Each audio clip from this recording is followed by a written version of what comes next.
بسم اللہ الرحمن الرحیم، السلام علیکم۔ میں ہوں سیبی کاظمی، آپ دیکھ رہے ہیں فیس بک اور یوٹیوب۔ منگل 10 دسمبر، دوسرا ویلاگ، اہم خبریں آپ کے سامنے رکھوں۔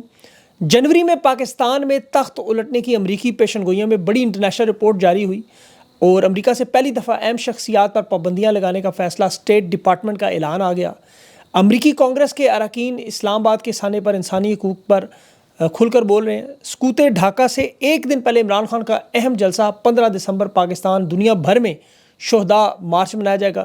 سول نافرمانی کی تحریک شروع ہونے سے پہلے شہباز شریف کی کانپیں ٹانگ رہی ہیں اور ججز کو دھمکیاں ملنے کے بعد لاہور ہائی کورٹ میں سرکاری افسران کا داخلے پر پابندی لگ گئی۔ سوشل میڈیا بندش کیس ججز نے سننے سے کیوں انکار کیا؟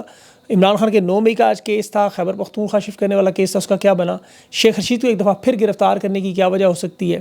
اور جنرل فیض کے معاملے پر اور عمران خان کی سول نافرمانی کے فیصلہ آنے سے پہلے یہ حکومت کیا کر رہی ہے؟ مریم نواز کا دورہ چین سیاسی جماعت کا دورہ تھا، سیاسی جماعت کے رہنما نے بلایا۔ مریم نواز نے مغربی برانڈ کی مشہوری کی اور دورہ ناکام، پاکستانیوں کی غربت کا مذاق۔ تفصیل سے ان تمام خبروں کی بات کرتے ہیں۔ تحریک انصاف کی طرف سے سب سے پہلے جو پشاور کا جلسہ 13 دسمبر کو تھا، اب وہ 15 دسمبر کو اس کا اعلان کیا گیا اور اس میں عمران خان کی جو ڈیڈ لائن ہے 14 دسمبر تک کی، اس کے بعد تحریک انصاف چاہتی ہے کہ مطالبات کا اعلان ہے اس کے بعد یہ تعزیتی جلسہ رکھا جائے۔ یہ شہداء مارچ بین الاقوامی سطح پر ہوگا، پوری دنیا میں تمام ممالک میں یہ لوگ واک کریں گے اور یہ سول نافرمانی کی بائیکاٹ جس پہ عمران خان نے لائے عمل دینا ہے۔ ابھی پارٹی میں فی الحال آپ کو جیسے میں نے پہلے بھی بتایا کچھ لوگ اس پہ مزاحمت کر رہے ہیں کہ یہ کال دی جائے نہ دی جائے، لیکن مطالبات کا سارا معاملہ ہے۔ مطالبات منظور نہ ہونے کے بعد اب پیچھے عمران خان نہیں ہٹیں گے، یہ بات کنفرم ہو چکی ہے اور اسی لیے 16 دسمبر کی تاریخ کا اور یہ ڈھاکہ سکوت ڈھاکہ مشرقی پاکستان سے ایک دن پہلے 14 کی ڈیڈ لائن کی جو مطالبات ہیں اس پر حکومت واقعی اس وقت بڑی پریشان ہے۔ سول نافرمانی کا معاملہ بہت بڑا ہے، بائیکاٹ کا معاملہ بہت بڑا ہے۔ شہباز شریف نے آج وفاقی کابینہ میں کہا کہ یہ پاکستان سے دشمنی ہے، ہم انہیں چھوڑیں گے نہیں۔ اچھا، یہ وہ طاقت کے اسی نشے میں ہے جو بشار الاسد بھی تھا، شیخ حسینہ بھی تھیں، یا جنرل اے کے نیازی تھا سکوت ڈھاکہ سے ایک دن پہلے۔ ان سب لوگوں کی باتیں سنیں وہ یہی تھی کہ ہم بھاگیں گے نہیں، اور ہر طاقتور شخص کی اپنے انجام کی طرف جانے سے پہلے ایسی ہی باتیں نظر آتی ہیں۔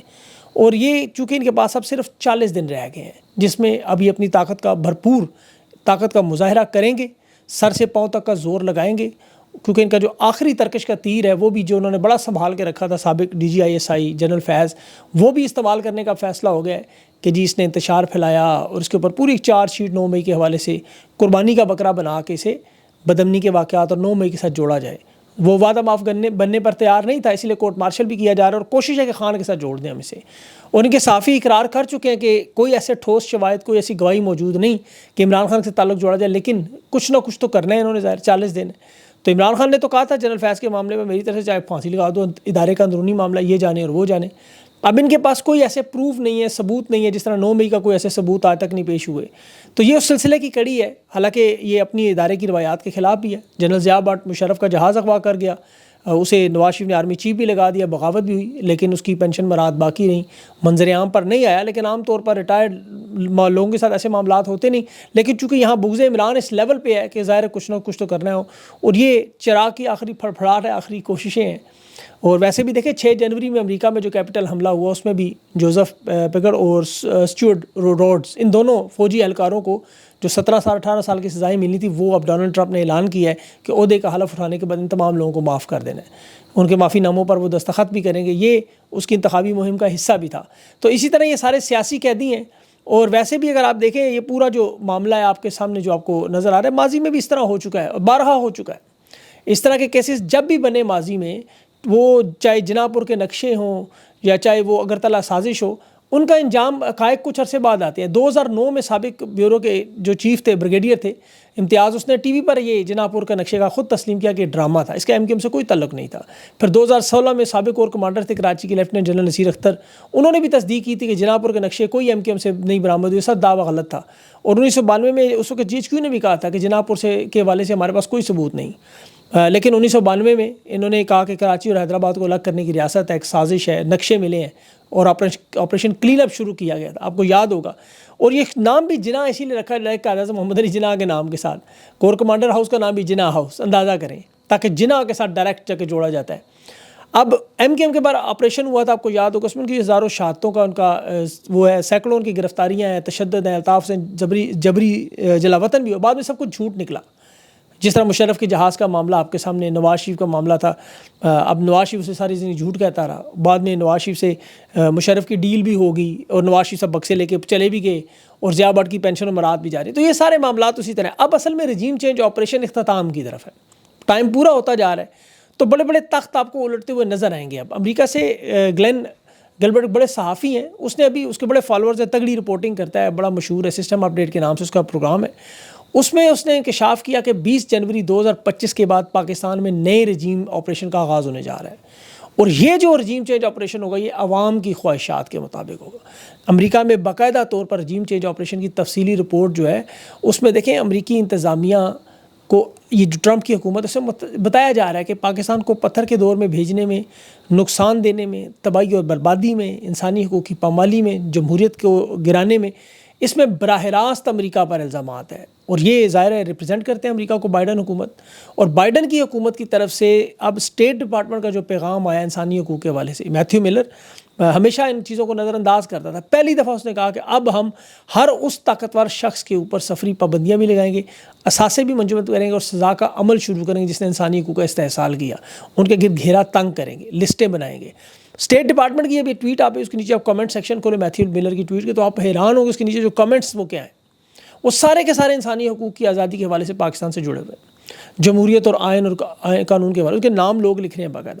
تو یہ یاد رکھیں کہ امریکہ اور مغرب کی پالیسی ہے، یہ بڑی اہم بات میں آپ کو بتانے لگا ہوں. انسانی حقوق کی جو لوگ پامالی کرتے ہیں ان کا انجام پھر عوام کے ذریعے یہ لوگ کرواتے ہیں. باخدا یہ میں آپ کو ثابت کر کے دیتا ہوں. اب ہر وہ شخص جو رجیم چینج آپریشن ہوتے رہے، مغربی کٹ پتلیاں بنتے رہے، ان کا انجام عوام کے ہاتھوں کیا ہوا. 2008 میں عرب لیگ کا ایک اجلاس تھا دمشق میں، عرب رہنما اس میں موجود تھے، 22 ممالک کا اجلاس تھا، اس میں 11 سربراہان تھے. یہ اس کا میزبان تھا شام، یہ صدر بشار الاسد. لیبیا کا معمر قذافی تھا اس میں، سوڈان کا عمر بشر تھا، لبنان کا صدر ایمل تھا، فلسطین کا محبوب عباس تھا، عراق کا صدر جلال افجانی تھا، اس کے علاوہ مصر کا حسنی مبارک تھا، اس کے علاوہ پوری ایک لسٹ ہے ان کی، جو باقی لوگ بھی تھے. بہت بڑا اجلاس تھا. تو اس وقت 2003 میں یاد ہوگا صدام حسین پر حملہ ہوا، اس کو عراق پر گرفتار کیا، پھانسی دی.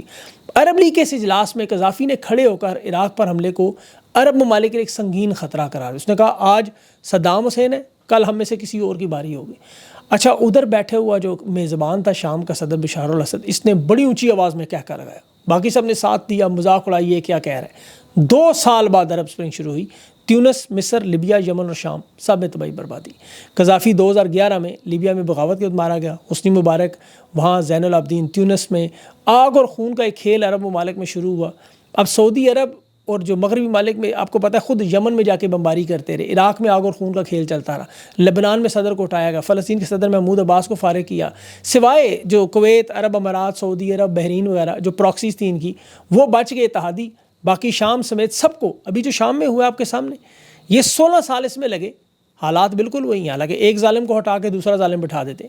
بشار الاسد کو ہٹانا نہیں تھا انہوں نے، مقصد ان کے اس خطے میں قابو پانا، اسرائیل کو گریٹر اسرائیل بنانا. لیکن دیکھیں اس میں قذافی نے خبردار کیا تھا کہ یہ مغرب کی پالیسیاں بدلتی کیسے ہیں، اور اب وہ بدلنے جا رہی ہیں 20 جنوری کے بعد. لیبیا دنیا کے تیل بیچنے والے ممالک میں 20 بڑے ممالک میں تھا، 10-16 لاکھ بیرل تیل روزانہ بکتا تھا ان کا. ان کی جو اتھارٹی تیل والی دنیا کے بڑے سرمایہ کار تھے. 56 ارب ڈالر فالتو پڑے تھے خزانے میں اور 100 ٹن سونا. اب یہ لیکن قذافی ڈکٹیٹر تھا، 42 سال حکمرانی کر گیا، عوام کو اس نے محروم رکھا. حالانکہ معیشت بہترین تھی، بکنگھم پیلس میں بغیر انویٹیشن کے جاتا تھا، اقوام متحدہ کے باہر اپنا ٹینٹ لگاتا تھا، اونٹ پہ اور گھوڑوں پر تلوار لے کے مغرب جاتا. حفاظت کے لیے خواتین رکھی ہیں جس نے. لیکن کتنے دن لگے؟ 11 دن. اس کے خاندان، دوستوں کے تمام اثاثے منجمد. لیبیا کی فضائی حدود انہوں نے اس وقت بند کی، کرمنل کورٹ میں کیسز چلائے اور اس نے ہتھیار اٹھا لے. قذافی لڑا کافی ان کے ساتھ، لیکن اقوام متحدہ نے بمباری کا حکم دیا، سارے ایئرپورٹ، سڑکیں، پل سب کچھ تباہ. اور 11 دن میں فروری 2011 کو آپ ذرا جا کے چیک کریں یہ ساری ہسٹری. قذافی کو ایک گھٹر میں سے ڈھونڈ کے عوام نے، سونے کی پستول ہاتھ میں تھا. آج بشار الاسد بھی آپ دیکھ رہے ہیں، اس کے محل کے نیچے بڑی بڑی سرنگیں نکل رہی ہیں، قیدی نکل رہے ہیں، محلات اس کے دکھائے جا رہے ہیں. ایسا ہی معاملہ عراق میں بھی ہم نے دیکھا صدام کے بعد، اس کے گھر کے نیچے بھی اسی طرح گاڑیاں نکلیں، سونے کے جواہرات نکلے، ظلم و ستم کی کہانیاں نکلیں. اور تیونس میں بھی یہی ہوا، مصر میں بھی انہوں نے حسنی مبارک کے ساتھ جو کیا وہ بھی آپ کو پتہ ہے. لیکن یہ تمام وہ لوگ جو مغرب کی آنکھ کا تارا تھے، ان سے عوام لیکن شدید نفرت کرتی تھی. آج وہی حال پاکستان میں ہو رہا ہے، بالکل وہی، سیم ٹو سیم. تو طاقتور لوگ جو ہے یہ یاد رکھیں یہ سارے معاملات یہ سیاسی جماعتیں، یہ رہنما ہیں. دیکھیں خان کی حالت پر یا شہداء پر آج تو یہ مذاق اڑا رہے ہیں، کہہ کے لگا رہے ہیں. یہ عرب رہنما بھی یہی کرتے رہے. یہ تو شیخ مجیب کی بات یاد رکھے، جب اس نے میاں والی میں بھٹو سے ملاقات کی جیل میں تو اس نے کہا ذوالفقار علی بھٹو آج میری باری ہے کل تمہاری. تو بھٹو نے بھی کہہ کا لگایا تھا. لیکن شیخ مجیب جانتا تھا یہ ڈاکٹرائن بدلتی ہیں، یہ کبھی ڈاکٹرائن ضیاء ڈاکٹرائن، کبھی مشرف ڈاکٹرائن، کبھی باجوہ ڈاکٹرائن، یہ ساری کی ساری ڈاکٹرائن وقت کے ساتھ بدلتی ہیں، سوچ بدلتی ہے، ادارہ بدلتا ہے. اب جنوری 2025 میں یہی ہونے جا رہا ہے پاکستان میں. ابھی امریکی سفیر ڈونلڈ بلوم دیکھیں وہ منظر عام سے ہٹایا گیا، قائم مقام سفیر نیٹلی بیکر اس کی جگہ لگائی گئی ہے. اس کی محسن نقوی سے ملاقات بھی ہوئی ہے. ابھی قائم مقام اس لیے کہ جب تک ڈونلڈ ٹرمپ کی حکومت باقاعدہ حلف نہیں اٹھاتی تعیناتیاں وہی رہیں. لیکن یہ بہت بڑا اہم معاملہ ہے. اور یہی معاملہ برطانیہ سے بھی، وہاں دیکھیں ان کی جو ایمبیسڈر ہے جین میریٹ، ابھی اس کے اوپر بھی بڑا، وہاں برطانیہ سے لوگ جو ہیں وہ بڑے اس پر ناراض ہیں کہ اسلام آباد میں قتل عام ہوا اور یہ اسحاق ڈار سے مل کر باقاعدہ اطمینان کا اظہار کر رہی ہے. بلکہ ایک بہت بڑا فنکشن، ڈانس پارٹی انہوں نے کرا دی، رنگ برنگے کھانوں کا اہتمام، اور وہاں مطلب فل فلیج مجرا چل رہا ہے. تو وہ لوگ اس پہ بڑے تپے ہوئے ہیں برطانیہ میں. وہ اپنی پارلیمنٹ سے، وہاں کی حکومت سے باقاعدہ احتجاج کر رہے ہیں کہ ایک طرف آپ انسانی حقوق کے عالمی دن مناتے ہیں، انسانی حقوق کے لیے عہد و پیمان کر رہے ہیں، دوسری طرف دیکھیں اسلام آباد میں شہید ہونے والے کنٹینروں سے نیچے پھینک کے لوگوں کو، عرش شریف کی مطلب بوڑھی والدہ آج بھی انصاف کی منتظر ہے. وہ شہداء کے نام میرے سامنے آ رہے ہیں. وہ ماں ان کے جو بلوچستان کے غریب 24 سال احمد ولی، عبدالقادر، عبدالرشید، ولی محمد، طارق خان، سردار شفیق، محمد علی، یہ سارے انصاف کے منتظر ہیں. 24 کروڑ پاکستانیوں کا استحصال اور ان کی آزادی چھینی ہے. وہاں آزادی کے چیمپئن جو ہیں وہ ظالموں کے ساتھ ہاتھوں میں ہاتھ ڈال کے انجوائے کر رہے ہیں. تو ابھی تو آزادی اظہار رائے کا ایک اور معاملہ بھی، ٹویٹر کا کیس جو وہ آپ کو نظر آئے گا. ایلان مسک کے 4 قریبی لوگ ہیں، ان میں سے 2 کے پاس یہ باقاعدہ معاملہ پہنچا ہے، اور جو میری اطلاعات ہیں ان سے ٹویٹ ایلان مسک کے ذریعے کروائی جائے گی، اور یہ بڑی ہیوی قسم کی ٹویٹ آئے گی. یہ میں آپ کو پیش کی اطلاع دے رہا ہوں، یاد رکھیے گا. 17 فروری کو الیکشن سے 8-9 دن بعد ٹویٹر پہ پابندی لگی. اپریل میں ایک سماعت ہوئی اور اب اگلی سماعت انہوں نے 6 فروری 2025 کو رکھ دی. احتشام عباسی صحافی کا کیس ہے عامر فاروق کی عدالت میں. اب میری خواہش ہے ٹویٹر نہ کھولیں تو زیادہ ہے، 20 جنوری تک نہ کھولیں تو اچھا ہے، تاکہ یہ پورا ایک باری پریشر آئے. اچھا، اس کے ساتھ 9 مئی کی جوڈیشل سماعت بھی آج ہوئی. حامد خان وکیل تھے اس میں عمران خان کے کیس میں. انہوں نے کہا 1.5 سال ہو گیا ہے، کوئی شواہد نہیں ہے، غیر اعلانیہ مارشل لا لگا ہوا ہے، سینکڑوں FIR ہو گئی ہیں تحریک انصاف کے خلاف. لیکن آئینی عدالت کے جج آپ یاد رکھیں کون ہے 26ویں ترمیم کے بعد؟ محمد علی مظہر، جمال مندوخیل، جسٹس امین الدین. یہ لوگ لائے ہی اسی لیے تھے. وہ کہہ رہا تھا فوج تو آرٹیکل 245 کے تحت بلائے گی، مارشل لا کیسے لگا ہوا ہے؟ مارشل لا کا حکم نامہ میں دکھائیں. وہ حکم نامہ بھی کیسے دکھائیں؟ یہ تو وہی بات ہے، نامعلوم لوگ اٹھا لیں، پوچھیں کون سے نامعلوم تھے، نام بتائیں. کون بتائے کہ ان کا نام؟ یہ انہوں نے پوچھنا تو اسلام آباد ہائی کورٹ کے 6 ججز کو بلا کے پوچھ لیں کہ یہ کون لوگ آپ کو حکم دیتے تھے، کون لوگ آپ کو بلاتے تھے. تو وہ فوٹیجز مانگ لیں. عمران ریاض کہتا رہا مجھے بلائیں، میں بتاتا ہوں. 9 مئی کی فوٹیجز مانگ لیں، اس میں سب کچھ آ جائے گا. خان کے کیسز میں اڈیالہ سے جو KP جیل میں منتقل کی درخواست تھی، وہ میں نے آپ کو کل پہلے ہی بتا دیا کیا ہوگا. اس میں آئینی بینچ ناقابل سماعت بھی قرار دے گا اور جرمانہ بھی، وہی ہوا آج 20,000 جرمانہ بھی لگا دیا اور انہوں نے کہا جی عدالت کا آپ نے وقت ضائع کیا ہے. اچھا ہوا ہے اس لحاظ سے کہ خان میرے خیال میں اڈیالہ میں بہتر ہے KP سے. KP ان کی حکومت تھی، اگر یہ کوئی واردات کریں تو KP پہ آ جانی تھی. تو اچھا ہے ادھر اس اڈیالہ میں خان سیف ہے میرے خیال میں کمپیئر ٹو KP. اب 25 مئی کے لانگ مارچ پہ عدالت کا جو حکم نامہ تھا وہ بھی آج عدالتی توہین عدالت کا کیس شروع ہوا اس میں. اور امین الدین نے کہا حکومت کو کہ یہاں یاد رکھیں کہ یہاں عمران خان کو بلانا پڑے گا، کہ وہ توہین عدالت کا معاملہ عدالت اور توہین کرنے والے کے درمیان ہے. تو جج انہیں سمجھا رہا تھا کہ یہ نہ کرو، خان کو لانا پڑ جائے گا یہاں تمہیں، پھر کس طرح روکو گے ساری تصویریں اور ویڈیوز. اب وہ ایڈیشنل اٹارنی جنرل ڈائریکٹر اس نے کہا میں پوچھ کے بتاتا ہوں. پھر آپ کو ٹانگیں ان کی کام کی، انہیں پتہ ہے خان عدالت میں آیا کوئی نہ کوئی تصویر پھر لیک ہو جائے گی. تو یہ پھر غیر معینہ مدت تک کیس انہوں نے ملتوی کر دیا. تو یہ تو خیر عدالت میں جو وارداتیں ہوتی رہیں مطلب وہ بتائیے آپ کو. اس وقت جو قبضہ گروپ ہے پاکستان پہ، انہیں ہم لوگ تو یہی سوچتے رہے پاکستان کے مفادات کے خلاف نہیں جائیں گے، یہ بڑی انہیں فکر ہوتی ہے عوام کی، لوگوں کی، یہ کبھی مفاد کے خلاف نہیں. یہ سارے بھرم سب جھوٹ. جس طرح وہ گولی کیوں چلائی والا معاملہ آپ کے سامنے ہے، گولیاں مار دی انہوں نے. تو یہ وہی مطالعہ پاکستان والی کہانیاں ہی ساری نکلیں. نیب کے چیئرمین نے ابھی ایک بیان آپ نے دیکھا ہوگا، وہ کہہ رہا ہے کہ جی پچھلے سال 12 لاکھ لوگ پاکستان سے، پڑھے لکھے لوگ، قابل لوگ، تعلیم یافتہ لوگ پاکستان کا اثاثہ نکل گئے. اسے پاکستان سے لوگوں کی جانے کی فکر نہیں. یہ کہہ رہا ہے یہ اپنے ساتھ پیسے کیسے لے گئے، کرائے کے، رہائش کے، کھانے کے، 2-3 مہینوں کا خرچہ جو پاکستانیوں نے اپنی گھر بار بیچ کے، زیورات بیچ کے، بچیوں کے، اپنے ماں باپ کے وہ سارے اثاثے بیچ کے نکلے. یہ کہتا ہے خالی ہاتھ کیوں نہیں گئے، یہ کس طرح اپنا سب کچھ بیچ بٹا کے یہاں سے پیسے لے کر نکل گئے. یہ اونے پونے داموں میں بالکل لنگوٹ سے کیوں نہیں، ہم نے ان کے کپڑے کیوں نہیں اتارے؟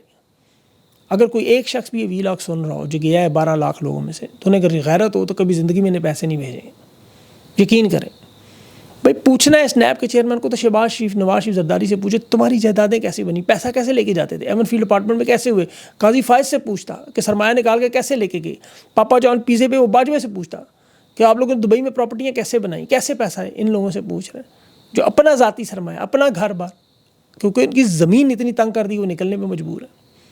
نوجوان خوف میں ہے پاکستان، ایک طرف جان کا خوف، مال کا خوف، دوسرے روزگار کا خوف، انٹرنیٹ چل نہیں رہا، بنگلہ دیش بھارت میں سارے کانٹریکٹ جا رہے ہیں۔ ابھی تو دیکھیں سول نافرمانی کی مہم آنے تھے، پھر آپ کو اندازہ ہوگا اس کا، لوگوں کے اندر جو قوم و غصہ ہے، اور لوگوں نے تو پریکٹس بھی شروع کر دی کہ بجلی کے بل نہیں دینے تو کنڈے لگا کے تار سے تار کیسے جوڑ دی ہیں، جو بازار میں ایسے وہ آتے ہیں جو نظر نہیں آتا۔ لیکن میرے خیال میں تو اس طرح کے کسی عمل کی کبھی بھی آپ کو تاکید نہیں کروں گا، قانون اور آئین کے دائرے میں رہ کے جو کرنا ہے آپ کریں۔ اس کے علاوہ وہ کچھ ابھی وہ ان کے نون لیگ کے لوگ کہہ رہے تھے جی اچھا ہے یہ موبائل کے بل نہیں دیں گے تو ان کے بند ہو جائیں گے، کاٹ دیں گے۔ موبائل کمپنیاں پرائیویٹ کمپنیاں ہیں، وہ سرکاری کمپنیاں نہیں ہیں، یاد رکھیں۔ تو وہ سوشل میڈیا پہ لوگ موجود ہی رہیں گے، آپ کو نظر آئیں گے۔ اپنا خیال رکھیں، مجھے اجازت دیں اگلے انٹرویو تک کے لیے، اللہ حافظ۔